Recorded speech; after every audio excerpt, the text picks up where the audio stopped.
नमस्कार दोस्तों, मैं अरविंद यादव, एपीएस क्लासेस कुड़वार सुल्तानपुर। जैसा कि आप सभी समझ पा रहे हैं कि आज 2 जनवरी है और आपका एलटी का जो बायोलॉजी का एग्ज़ाम है वो 17 जनवरी को होने को है। तो आप सभी लोग हमारे साथ प्रैक्टिस में लगभग एक एक टॉपिक से 20-25 प्रश्न एक साथ लेकर के चलेंगे और प्रैक्टिस साथों साथ करते रहे, क्योंकि एग्ज़ाम तो हमें भी देना है। तो आइए देखते हैं। तो हम लोग जो है आज जो बात करेंगे ब्लड, जैसे देखें रुधिर की उत्पत्ति भ्रूण के किस स्तर से होती है, रुधिर का पीएच कितना होता है, किसके रुधिराण में केंद्रक पाया जाता है। तो मतलब क्वेश्चन देखिए बहुत इजी भी आपको लग रहे होंगे लेकिन बहुत डिफिकल्ट होते हैं उस एग्जाम के समय पे। तो आप पहली बार चैनल पे हैं तो सब्सक्राइब कर लें, अगर सब्सक्राइब की हैं तो बड़ी अच्छी बात है। आइए क्वेश्चन पे सीधे आपको लिए चल रहे हैं। पहला क्वेश्चन जो कहता है रुधिर की उत्पत्ति भ्रूण के किस स्तर से होती है। तो सबसे पहले जो रुधिर की उत्पत्ति है उसको आप क्या बोलेंगे, रुधिरोत्पत्ति बोलेंगे। ये भी आपको ध्यान रखना है। तो जैसे जनन लेयर कितनी होती है, 3, ectoderm, mesoderm and endoderm, 3 layer होती है। तो जो ब्लड का फॉर्मेशन है किस लेयर से होती है भाई, तो वो जो लेयर होती है वो मेसोडर्म से होती है, यानी कि मध्य त्वचा से होती है। आपका ऑप्शन नंबर बी सही है, मध्य त्वचा से होती है। उसके बाद दूसरे प्रश्न पे आते हैं, रुधिर का पीएच होता है। तो जो ब्लड का पीएच मान है, power of hydrogen ion concentration, वो कितना होता है भाई, कि क्या 5 से 6 होता है, 1.5 से 4.5 के बीच में होता है, 3.9 या 4.8 के बीच में। तो चौथा ऑप्शन है 7.3 और 7.5 के बीच में। तो एक्चुअल जो ब्लड का पीएच मान होता है वो होता है 7.4 होता है। तो अब देखिए 7.4 किसके बीच में आ रहा है, 7.3 और 7.5 के बीच में, अतः ऑप्शन नंबर डी आपका सही होगा। तीसरे प्रश्न पे आते हैं, किसके रुधिराणु में केंद्रक पाया जाता है, मतलब किस जीव के आरबीसी में जो है केंद्रक मिलता है। तो मनुष्य, गाय, ऊंट और हाथी। तो मनुष्य के आरबीसी में नहीं मिलता, यानी कि जितने भी मैमल्स हैं उसमें से अपवाद छोड़ दीजिए, हाथी में नहीं मिलता है। तो ऊंट में जो है ऊंट की आरबीसी जो होती है उसमें आरबीसी के अंदर केंद्रक मिलता है, यानी कौन सा ऊंट है होगा वो लामा ऊंट। आप नाम सुने होंगे लामा ऊंट, क्लास 11th में आपको ये मिलने वाला है। अगला प्रश्न आता है, नीले रंग का रुधिर पाया जाता है, नीले रंग का रुधिर। तो जो देखिए नीले रंग का रुधिर जो होता है उसमें जो एक धातु पाई जाती है जिसका नाम क्या होता है, कापर होता है, कापर। उसमें जो है कापर पाया जाता है और ये आपको किंगडम एनिमेलिया के अंतर्गत मोलस्का में आपको मिलेगा देखने को। तो आइए देखते हैं, कह रहा है कि नीले रंग का रुधिर पाया जाता है। तो नीले रंग का रुधिर किस में मिलता है, पहला ऑप्शन मोलस्का और आर्थ्रोपोडा, दूसरा ऑप्शन है एनिलिडा मैमल्स, तीसरा ऑप्शन है कार्डेटा मैमल्स, चौथा ऑप्शन है कार्डेटा एनिलिडा।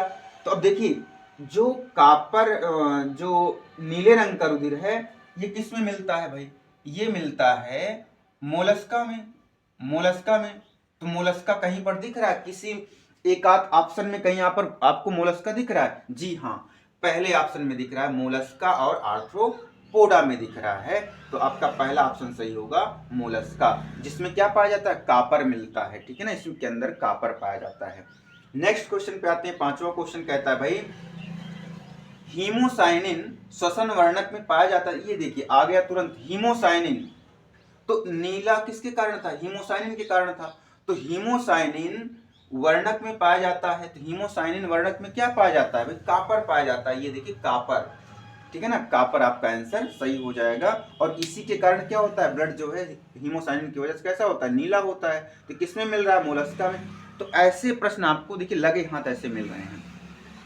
क्वेश्चन नंबर 6 पे आते हैं, यहां पे देखेंगे आप सभी लोग, कह रहा है भाई रुधिर का थक्का जमने की क्रिया में सहायक है। तो जो ब्लड कोआगुलेशन होता है, रुधिर का जो थक्का बनता है वो उसके लिए कौन जिम्मेदार है, क्या हिपैरिन है, क्या हिस्टामिन है, क्या सीरोटोनिन है या प्रोथ्राम्बिन है। देखिए हिपैरिन तो ब्लड वेसल के अंदर क्या करता है, ब्लड वेसल के अंदर खून को जमने नहीं देता है, नहीं तो हमारी नसें ब्लॉक हो जाएं। वो किसकी वजह से होता है? जो खून जमता नहीं है तो वो हिपैरिन होता है।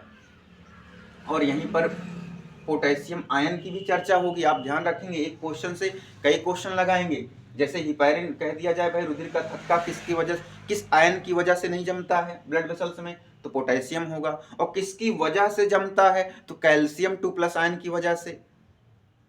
मतलब ध्यान रखना है, जब चोट लगने के बाद थक्का जमता है तो कैल्शियम 2+ आयन, और हमारी नसों में ब्लड क्यों नहीं जमता है? तो वो पोटेशियम आयन को ध्यान रखना है। लेकिन यहाँ पर क्या कह रहा है, तो यहाँ पर तो पोटेशियम तो दिया नहीं है, ठीक है ना, ये तो ना ब्लड वेसल्स बोला है, तो हिपैरिन भी नहीं होगा, हिस्टामिन भी नहीं होगा, सीरोटोनिन भी नहीं होगा, क्योंकि ये तो सीरोटोनिन, हिपैरिन, हिस्टामिन तो मास्ट कोशिका से निकलती हैं।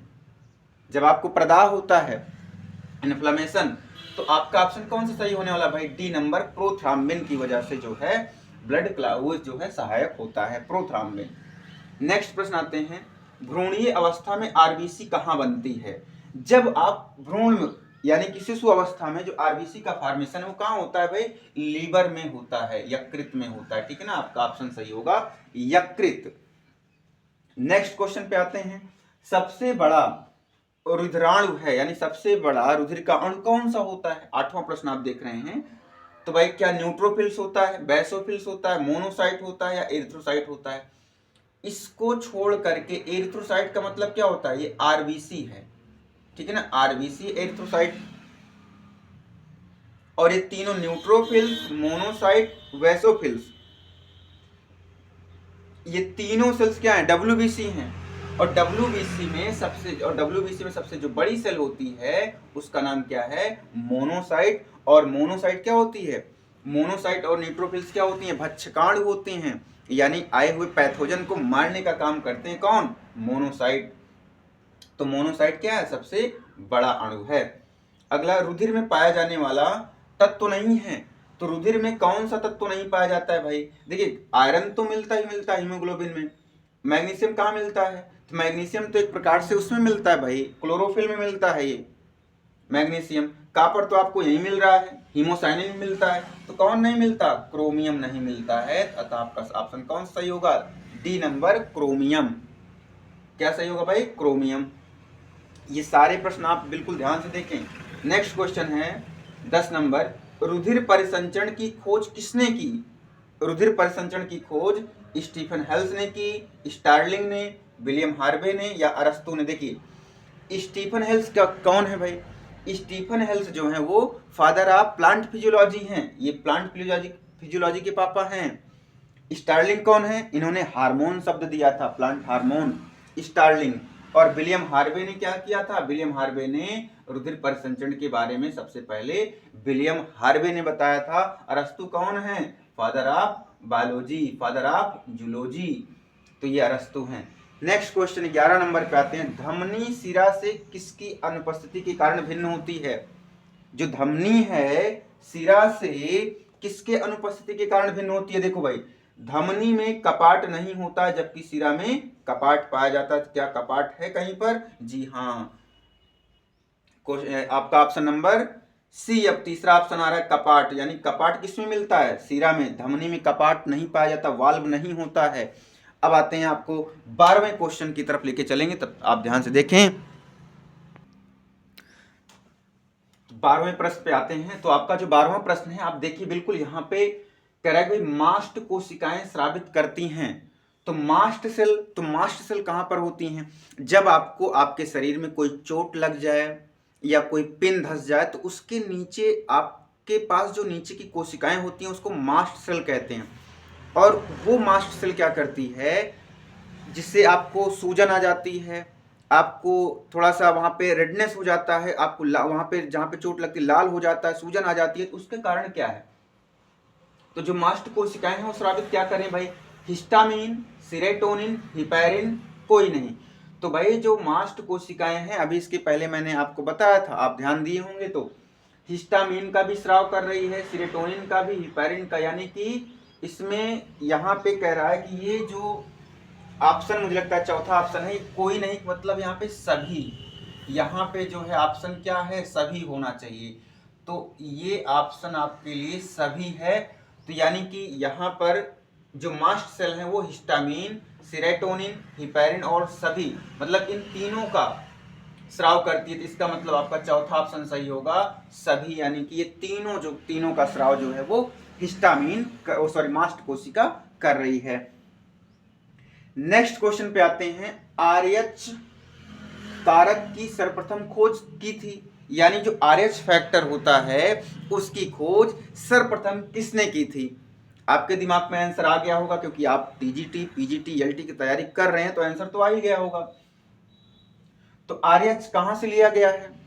रहीसस मंकी से लिया गया है, रहीसस मंकी, तो इसीलिए RH लिखा जाता है। तो क्या ऑप्शन कह रहा है लैंड स्टीनर व बीनर ने किया था, या लैंड स्टीनर कास्टेलो ने किया था, लैंड स्टीनर या स्टर्टले ने किया था, कास्टेलो या स्टर्टले ने? तो आपके दिमाग में आएगा आंसर कौन सा? तो भाई जो RH कारक की खोज की थी वो कार्ल लैंड स्टीनर और बीनर ने की थी, यानी ऑप्शन नंबर 1 पर चलेंगे, स्टीनर और बीनर। तो बीनर याद रखना, और बीनर से ही आप बांदर याद रखना, ठीक है ना? बीनर से या बांदर याद या बंदर याद रखना जिसे कहते हैं, तो वो आप ध्यान रखेंगे कि भाई RH। तो आइए देखिए, RH कारक सर्वप्रथम किसमें खोजा गया था? तो RH फैक्टर सर्वप्रथम किसमें खोजा गया? तो देखिए, बीनर से बंदर, ये मिल गया, बीनर से बंदर मिल गया। तो आपको बीनर और बंदर याद रखना है।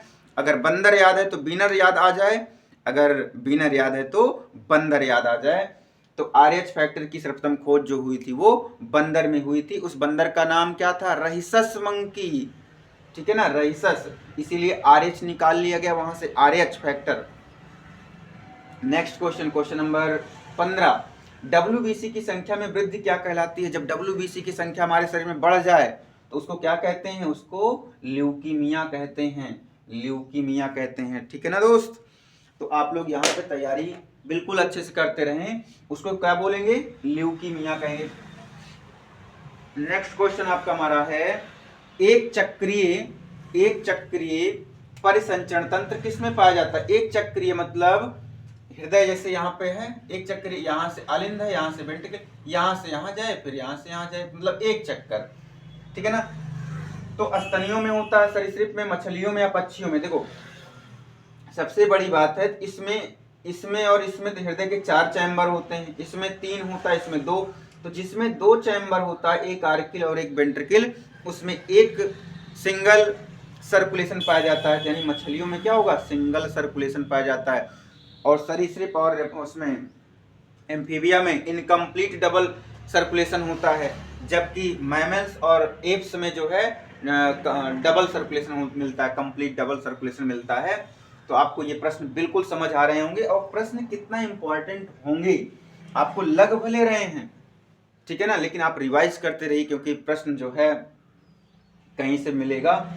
नेक्स्ट प्रश्न है, लिम्फ का रंग होता है, लिम्फ क्या होता है? ब्लड का छना हुआ पार्ट होता है जिसे लिम्फ कहते हैं, और वो आपको किस रंग में दिखाई पड़ता है? वो जो है, आप जब आपको चोट लगती है तो आपको कुछ पानी जैसा पदार्थ आपके शरीर से निकलता है, तो वो उसका रंग कैसा होता है? व्हाइटिश कलर या कोई कलर नहीं? तो इसका मतलब ऑप्शन कौन होता है? रंगहीन। क्या होगा आंसर? रंगहीन। लिम्फ का रंग जो होता है वो कोई रंग नहीं होता, न लाल, नीला, पीला, काला नहीं होता। पीला किसका होता है? पीला प्लाज्मा का होता है भाई, प्लाज्मा का रंग पीला होता है, खून का रंग लाल होता है। और इसका कारक कौन है? हीमोग्लोबिन। नीला खून किसका होता है? मोलस्का में, आर्थ्रोपोडा में, जिसका कारक कौन है? हीमोसाइनिन है, अभी पीछे देख चुके हैं। नेक्स्ट क्वेश्चन, क्वेश्चन नंबर 18, सबसे बड़ा हृदय किसमें पाया जाता है? बहुत इंपॉर्टेंट प्रश्न है, सबसे बड़ा हृदय। अब देखिए, इसमें ऊंट है, हाथी है, जिराफ है, मगरमच्छ। अब ऊंट, हाथी, जिराफ, अब शरीर से चेक करोगे यार तो शरीर बहुत बड़ी है, तो उसका हृदय भी बड़ा होगा। तो यहाँ पर जिसकी गर्दन लंबी है उसका हृदय भी बड़ा है, तो आपका आंसर कौन सा होगा? गर्दन किसकी लंबी? जिराफ की। और जिराफ से ये भी एक क्वेश्चन पूछा जाता है, सबसे बड़ी आहार नाल किसकी होती है? तो सबसे बड़ी आहार नाल भी जिराफ की ही होती है, ठीक है ना, क्योंकि गर्दन इतनी लंबी होती है। तो आहार नाल तो माउथ टू एनस लिया जाता है ना, मुंह से गुदा तक। नेक्स्ट क्वेश्चन, हीमोग्लोबिन में कितने प्रकार की पॉलीपेप्टाइड श्रृंखलाएं होती हैं? तो हीमोग्लोबिन में 2 तरह की अल्फा और बीटा होती हैं। ध्यान रखना है, अल्फा और बीटा ध्यान रखना। इसमें अल्फा और बीटा जहां पर नजर आए आप तुरंत टिक्का मार दो। तो पहले ही ऑप्शन में अल्फा और बीटा नजर आ रहा है, 2 अल्फा और 2 बीटा। तो यहाँ पे अल्फा तो है बट बीटा नहीं है, यहाँ पर अल्फा डेल्टा है, गामा है, यहाँ पर अल्फा है बट गामा है। तो 2 अल्फा और 2 बीटा। हीमोग्लोबिन में अल्फा बीटा पर आपको टिक्का करना है, ध्यान रखिएगा। नेक्स्ट क्वेश्चन, क्वेश्चन नंबर 20, रुधिर स्कंदन के लिए आवश्यक होता है। अभी इसके पहले मैंने यहाँ पर बताया था, आपको तुरंत समझ गए होंगे क्योंकि आपको समझना है। तो रुधिर स्कंदन के लिए कौन आवश्यक है? तो कैल्शियम 2+ आयन आवश्यक होगा। के का काम क्या था? जो ब्लड वेसल्स में रुधिर को जमने ना देना, वो कौन करता है? के। तो यहाँ पर जो प्रश्न है उसका आंसर क्या होगा? Calcium 2+ ion. Next question, RBC तथा डब्ल्यूबीसी का अनुपात हमारे शरीर में कितना होता है? क्या 6:1 होता है, 600:1 होता है, 6000:1 होता है या 60:1 होता है? तो कितना होता है? तो भाई 600:1 होता है, यानी ऑप्शन नंबर बी सही होगा। 600:1 का अनुपात होता है, यानी 600 आरबीसी होगी उसके बराबर में 1 डब्ल्यूबीसी खड़ा होगा। लास्ट प्रश्न आज का, टी लिम्फोसाइट्स उत्पन्न होती है, यानी कि जो उत्पन्न होती है, तो उत्पन्न तो टी सेल्स और बी सेल्स एक ही जगह से उत्पन्न होती हैं।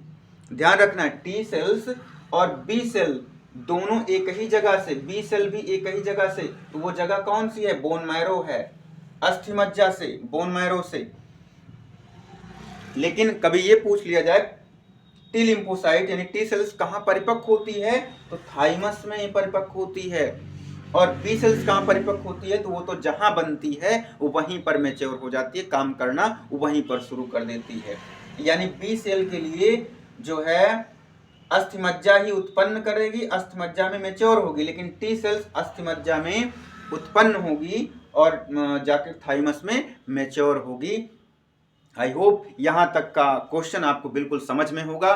तो आप समझ पा रहे होंगे तो अपने चैनल को जरूर सब्सक्राइब कर लें। मैं अरविंद यादव, एपीएस क्लासेस कुड़वार, सुल्तानपुर जो हमारा जिला और जो हमारा ग्राम सभा है वो कुड़वार लगता है। जय हिंद दोस्त।